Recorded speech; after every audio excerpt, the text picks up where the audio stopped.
इथं असलेले आमचे MS सर, डॉक्टर सगळे माझे कलीग आणि रुग्णवर्ग.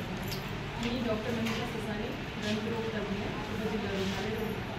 31 मे आपण हा नो टोबॅको डे म्हणजे तंबाखू विरोधी दिन म्हणून साजरा करतो. तर त्याच्याबद्दल आपण तंबाखूचे काय दुष्परिणाम आहेत व त्याच्यामुळे होणारे आजार त्याबद्दल थोडक्यात माहिती सांगतो. तंबाखूचे कारण म्हणजे तंबाखूने होणारे आजाराचे कारण मेन म्हणजे तोंडाचा कॅन्सर. तोंडाचे कॅन्सरचे कारण होण्याचे मागचे कारण म्हणजे पहिला मुख्य कारण म्हणजे तंबाखूचे सेवन करणे, धूम्रपान, गुटखा हे आहे. त्याचे इतरही कारणं आहेत, जसं तोंडात होणारी जखम, एक तीक्ष्ण दात आपल्या जिभेला किंवा ओठाला घासून होणारी जखम व आपलं व्हायरसेस जे HPV व्हायरस त्याला म्हणतो आपण ह्युमन पॅपिलोमा व्हायरस, हे त्याचे कारण आहे. आता बघूया लक्षण. तर मला कॅन्सर झाले की नाही कसं ओळखायचं?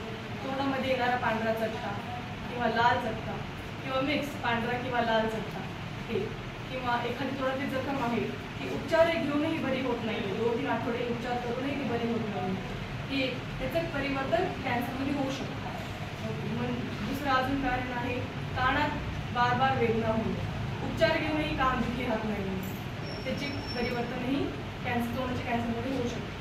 तर तंबाखूमुळे का कॅन्सर होतो?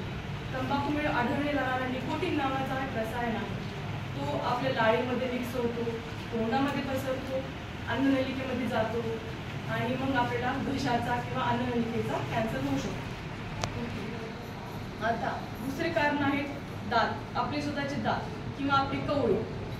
म्हाताऱ्या माणसांना कवळी असते, त्याच्या म्हणजे ते व्यवस्थित बसत नाही आणि ते तसंच प्रयत्न करतात बसवण्याचा, त्याच्यामुळे होणारी जखम आणि ते दुर्लक्ष करतात जखमेकडं, ते जखम पुढं चालून कॅन्सरमध्ये परिवर्तन होतं. आता हे लक्षणं सगळे आपले आहेत तोंडाच्या कॅन्सरचे.